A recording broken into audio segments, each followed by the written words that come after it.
Thank you, Madam Speaker, and I rise today to speak on the federal budget, which sadly has left Territorians feeling disrespected, neglected and, of course, let down.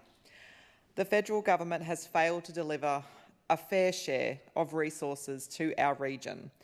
This leaves us questioning whether we are truly part of this nation or merely an afterthought in the eyes of Canberra. The Chief Minister clearly outlined where we needed monetary support here in the Northern Territory. And what did they give us, Madam Speaker? A measly $200 million for a road.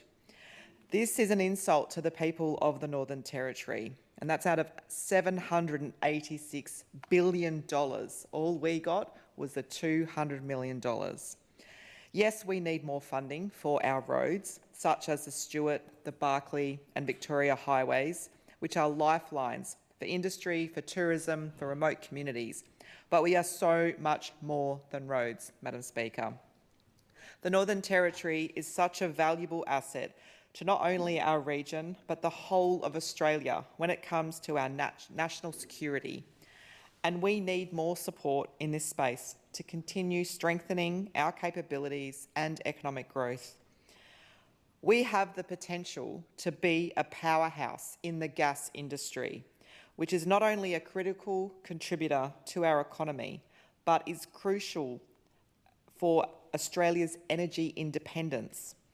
Unlocking our true potential would secure domestic gas supplies and position us as a leader in energy exports and lower energy costs, which would bring much-needed relief as the cost of energy only continues to climb.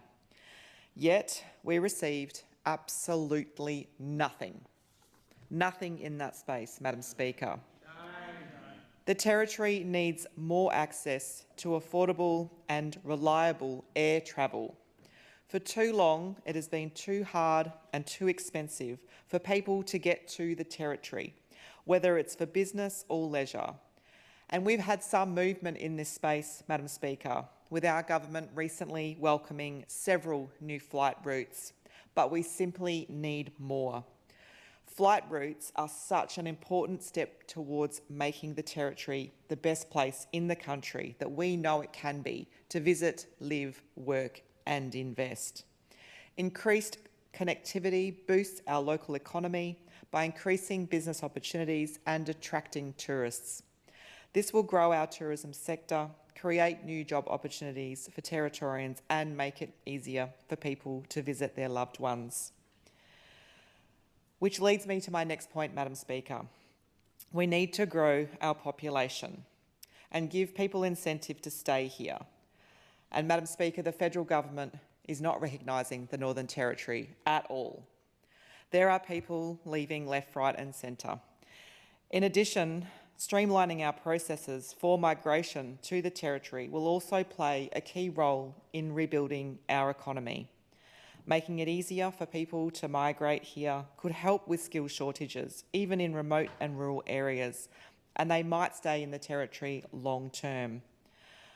But as we know, the federal government won't entertain the caps that they impose on the Territory for our international students to assist with migration, and that is an absolute shame. Madam Speaker, we know in the Territory the weather can be unpredictable and sometimes we face those intense and extreme weather events. Federal investment in this space is so important.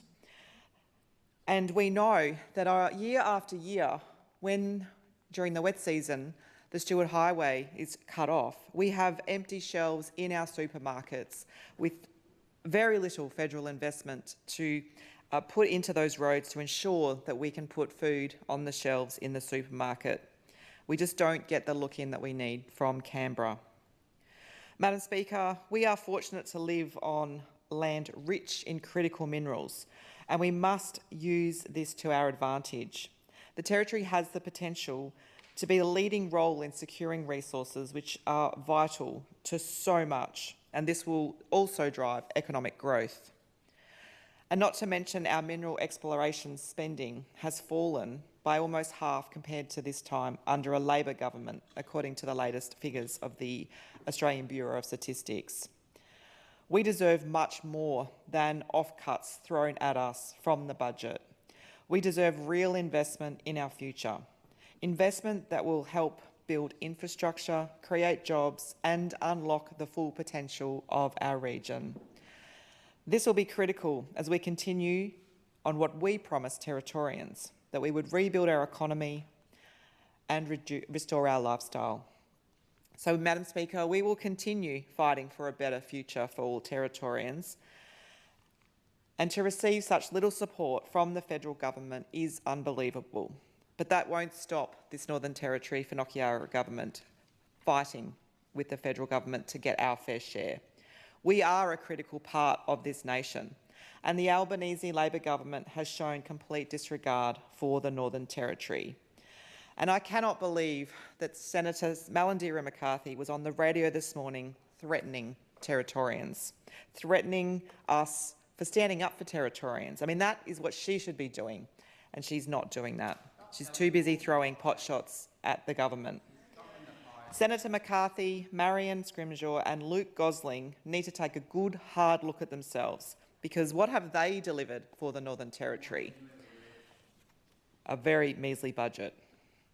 And the fact that the Leader of the Opposition cannot see how this budget has let Territorians down just beggars belief.